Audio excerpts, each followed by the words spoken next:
한국직업방송과 연합뉴스TV가 함께 만드는 취업 전문 뉴스 투데이 고용플러스입니다. 경기 침체를 막고 일자리 창출을 위해 11조 원의 추가 경정 예산을 편성한 게 지난달입니다. 원래 계획대로라면 이번 주말에 통과돼야 하는데 여야 간 대립에 이미 물 건너간 상황입니다. 정부가 추경을 제때 집행하지 못하면 효과를 낼 수 없다며 국회에 신속한 심의와 통과를 촉구했습니다. 김종수 기자입니다. 정부가 경기부양용 추경안을 발표한 지난달 22일, 유일호 경제부총리는 국회에 신속한 처리를 당부했습니다. 국회에서도 추경 예산안을 조속히 통과시켜 주시기를 다시 한번 부탁을 드립니다. 하지만 누리과정 예산, 청와대 서별관 회의 등을 둘러싼 여야 대립에 예정했던 12일 처리가 무산되자 정부가 재차 조속한 추경 통과를 호소했습니다. 늦어도 다음 달 초부터 집행이 시작돼야 경기 부양 효과도 크다는 이유에서입니다. 추경 예산안은 다시 말씀드리지만 그 성격상 시기가 생명이며 더 이상 늦어질 경우에는 그 효과가 반감이 됩니다. 국민 여러분께 호소를 드립니다. 근본 추경 예산안이 하루빨리 통과될 수 있도록 힘을 모아주시기 바랍니다. 추경이 국회에서 낮잠 자는 사이 경기 지표는 빨간불 일색입니다. 6월 전국 실업률은 1년 전보다 하락했지만 조선업이 밀집된 경남은 1%포인트나 급등했고 전북, 울산도 일제히 올랐습니다. 추경의 순수 재정 지출 확대분 9조 8천억 원 중 1조 9천억 원은 일자리 창출과 서민복지에 쓰고 4조 1천억 원은 지방경기, 지방재정사업용입니다. 1조 9천억 원은 예산 부족에 직면한 누리과정에 쓰일 수 있는 돈입니다. 정부의 올해 성장률 목표 2.8% 중 0.3%포인트는 추경으로 끌어올릴 부분입니다. 보호무역과 사드 논란에 경기 여건은 악화일론데 추경 효과마저 줄면 성장률도 2%대 초반까지 추락할 수 있습니다. 연합뉴스TV 김종수입니다. 국내 조선업계의 일감이 12년 8개월 만에 최저 수준으로 떨어지는 등 매달 최저치를 경신하고 있습니다. 영국의 조선해운 분석기관 클락슨에 따르면 7월 말 우리나라의 수주 잔량은 표준 화물선 환산 톤수 2,387만 CGT로 2003년 11월 이후 12년 8개월 만에 최저 수준으로 줄었습니다. 특히 한중일 3개국 가운데 우리나라만 시장 점유율이 하락하고 중국과 일본은 오히려 소폭 상승한 것으로 나타났습니다. 7월 국내 조선업계 수주는 현대미포조선이 여객선 한 척을 수주한 게 유일했습니다. 유통업계가 김영란법의 시행을 앞두고 5만 원 이하 명절 선물 세트 준비에 여념이 없습니다. 백화점에는 49,900원짜리 선물 세트까지 등장했는데요. 속칭 영란 선물 세트입니다. 한지희 기자가 김영란법 시행을 앞둔 유통가를 둘러봤습니다. 백화점 식품 매장에 마련된 선물 세트 코너입니다. 김영란법 선물 허용 상한액인 5만 원에서 100원 빠진 49,900원짜리 상품들이 눈에 띕니다. 속칭 영란 선물 세트들입니다.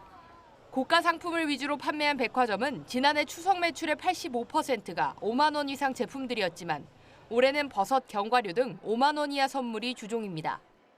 올해 사회적인 이슈 때문에 5만 원 미만 상품들의 수요가 많아질 거라고 예측됩니다. 이에 전년 추석보다 5만 원 미만 상품을 30% 이상 늘렸습니다.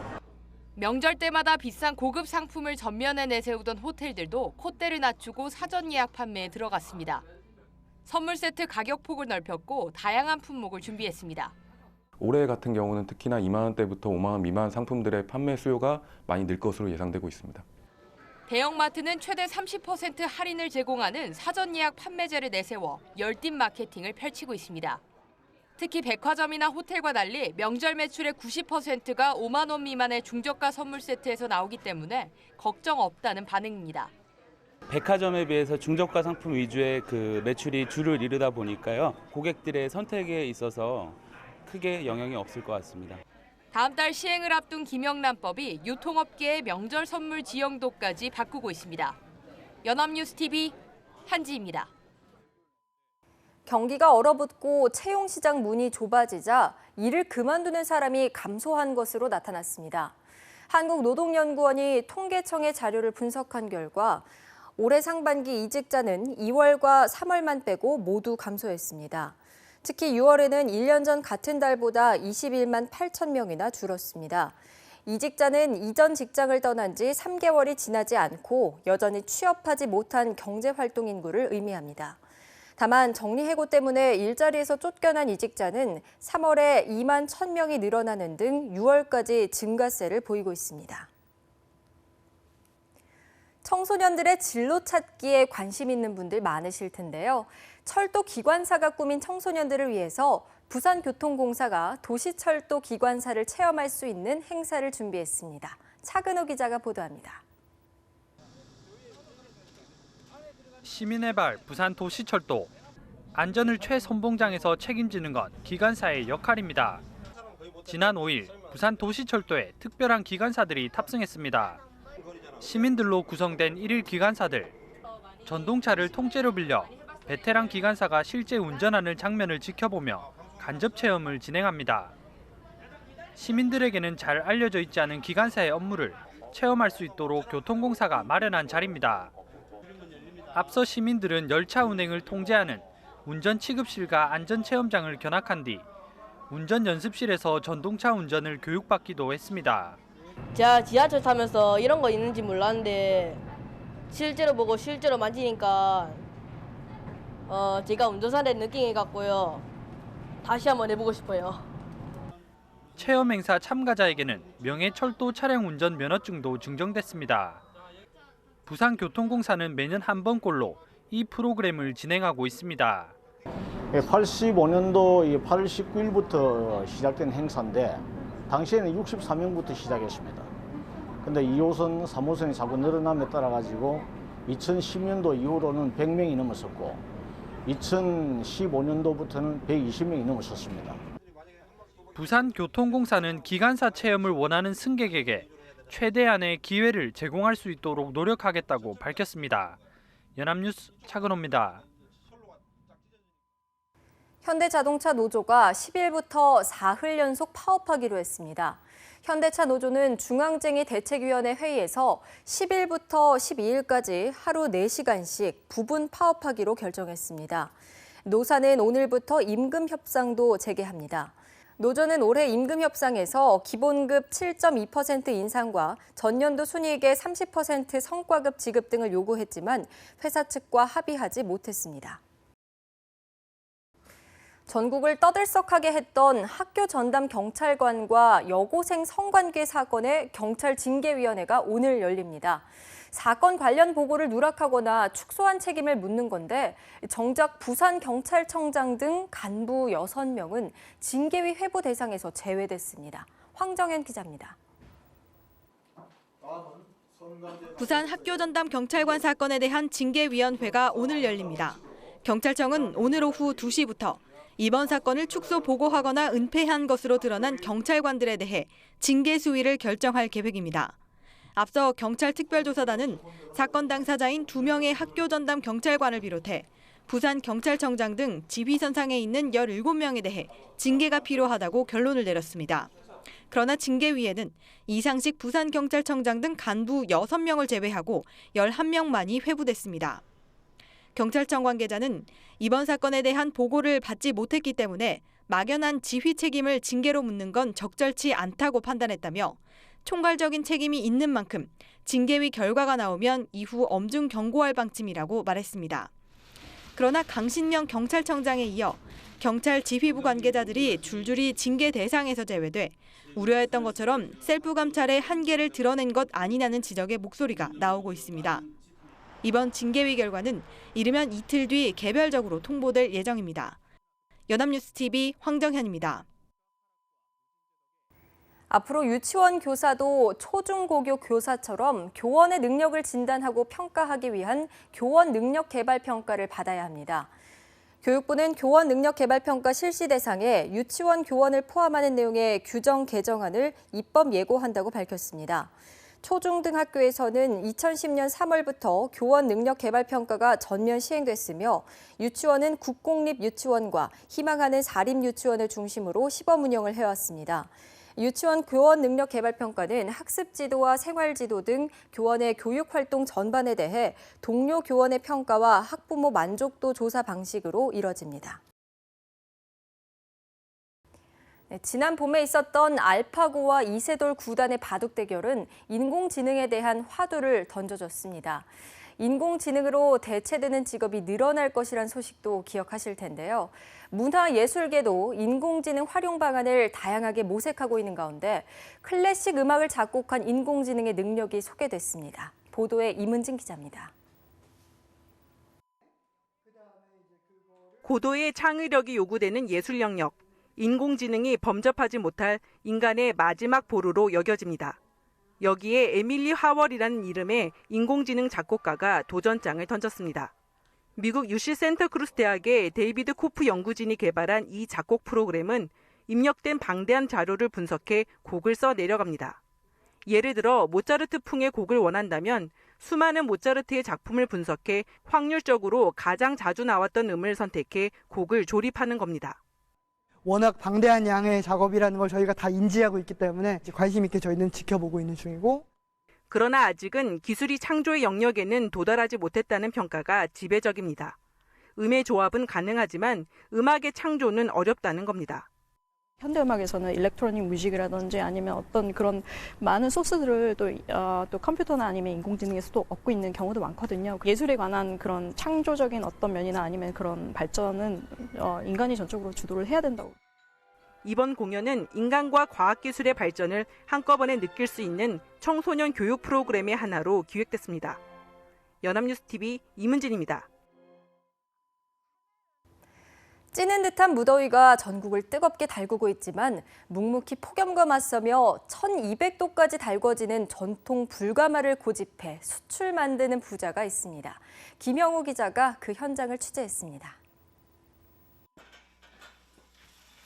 벌겋게 달아오른 숯이 가마 안에서 활활 타오릅니다. 근처에 서 있기만 해도 섭씨 1200도까지 올라간 가마 속 열기가 온몸에 전해집니다. 이곳은 이도종 씨와 그의 아들 이규원 씨가 운영하는 숯공장입니다. 연일 계속되는 불볕더위에 지칠만도 하지만 부자는 묵묵히 작업을 이어갑니다. 이마에선 폭푸수 같은 땀방울이 쏟아져 내립니다. 입었던 옷은 땀으로 범벅이 됩니다. 여름 같은 경우는 덥다 보니까 힘든 거는 당연한데요. 이제 더 힘든 거는 저희들이 마트 같은 데 가보면 전부 이제 수입 숯들이 판을 치고 있고. 부자가 운영하는 숯공장 내에 있는 10개의 가마는 1년 365일 내내 불꽃이 꺼지지 않습니다. 가마 안에 참나무를 넣은 뒤 계속 태우다가 가마를 개방하고 뜨거운 숯을 꺼내기까지. 숯을 생산하는 과정은 그야말로 불과의 싸움입니다. 비 오듯 땀을 흘리다 보면 체중이 3-4kg씩 빠질 정도입니다.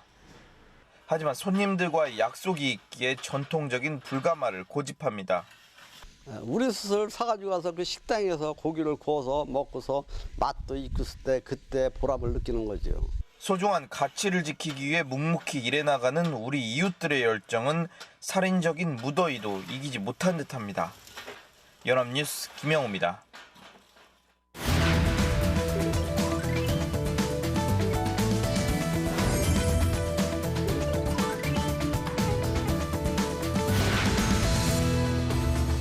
사회적으로 가장 핫한 이슈를 키워드로 알아보는 핫키워드 시간입니다. 오늘도 강설희 아나운서와 함께합니다. 안녕하세요. 네, 안녕하세요. 핫키워드 시간입니다. 지금 대한민국은 푸어 전성시대라고 해도 과언이 아닙니다. 대출을 받아서 어렵게 집은 마련했지만 원리금 상환으로 가난한 생활을 면치 못하는 하우스 푸어, 자녀의 사교육비로 등골이 휘는 에듀 푸어, 심지어는 몸이 아파도 경제력이 부족해서 병원에 갈 수 없는 헬스 푸어까지 등장했다고 합니다. 네, 저도 들어본 게 한 가지 있는데요. 노후 대비를 못해서 은퇴 후에 빈곤하게 살 수밖에 없는 실버 푸어, 이런 얘기도 있잖아요. 그렇습니다. 옛말에 밑 빠진 독에 물 붓기라는 말이 있죠. 아무리 애를 써도 헛된 일이 되는 상태를 말하는데요. 오늘의 핫키워드에서는 아무리 일해도 빈곤을 벗어날 수 없는 사람들, 워킹 푸어에 대해서 이야기해보려고 합니다.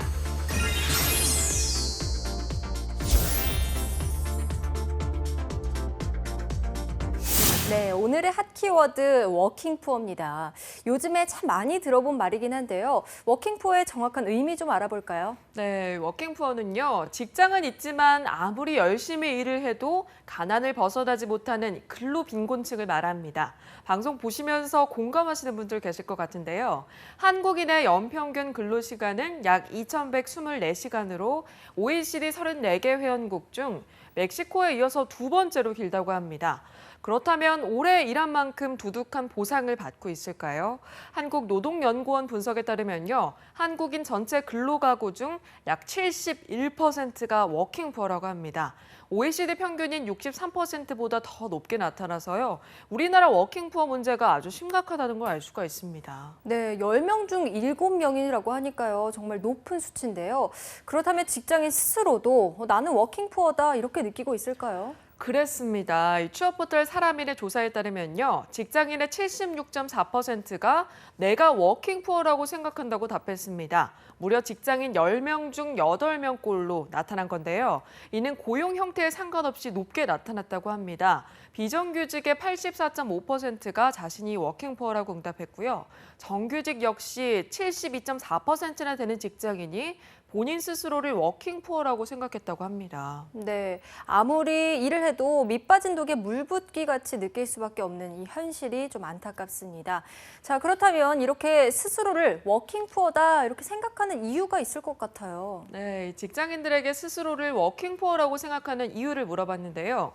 적은 연봉 때문에 내가 워킹푸어다 이런 답변이 72.3%로 나타났습니다.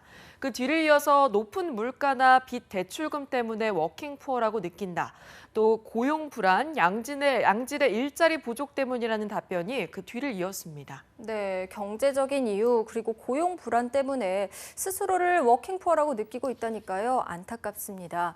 그런데 이렇게 워킹푸어가 증가하면 또 문제도 발생하겠죠. 어떤 게 있을까요? 아무래도 스스로를 워킹푸어라고 생각한다면 일할 맛이 나지 않겠죠. 늘어나지 않는 급여와 벗어나기 힘든 경제적 어려움은 결국 근로의욕을 저하시키기 때문에 근로 생산성을 떨어뜨린다고 합니다.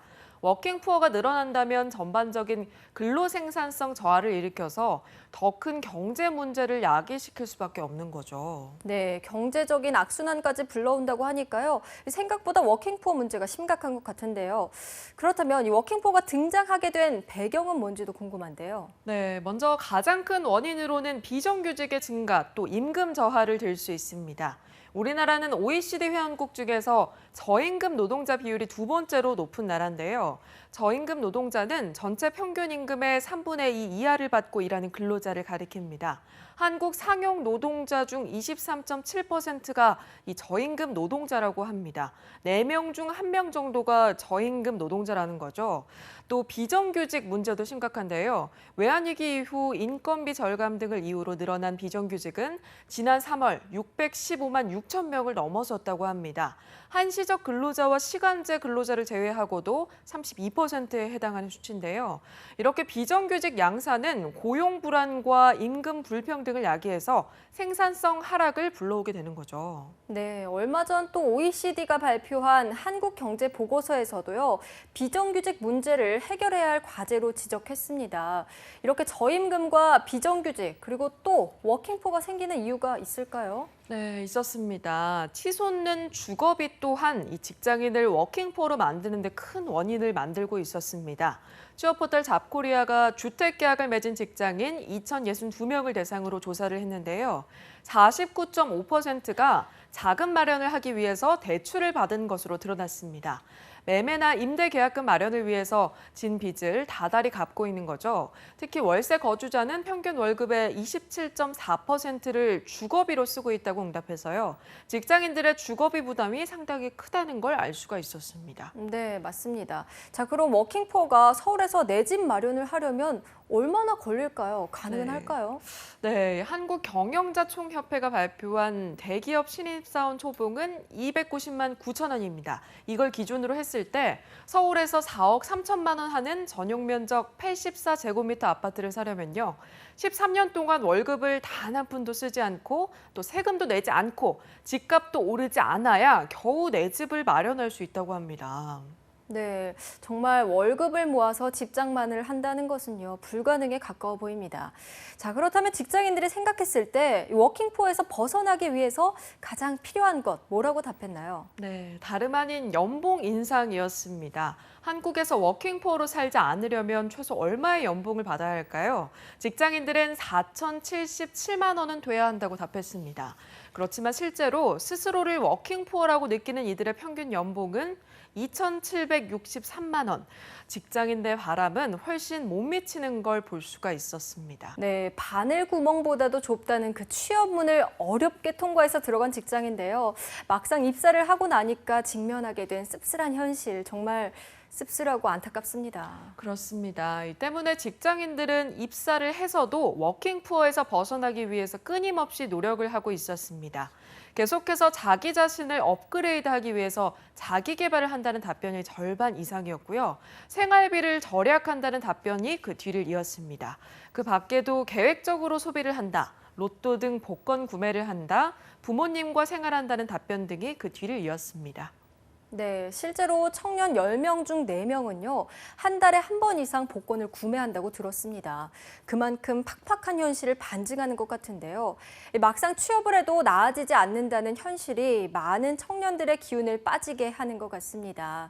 노동의 대가인 근로소득으로 빈곤을 벗어날 수 있는 양질의 일자리가 많이 만들어져야 하지 않을까 하는 생각을 가져봅니다. 네, 오늘의 핫키워드 워킹포어에 대해서 알아봤습니다. 강설희 아나운서 고맙습니다. 네, 고맙습니다.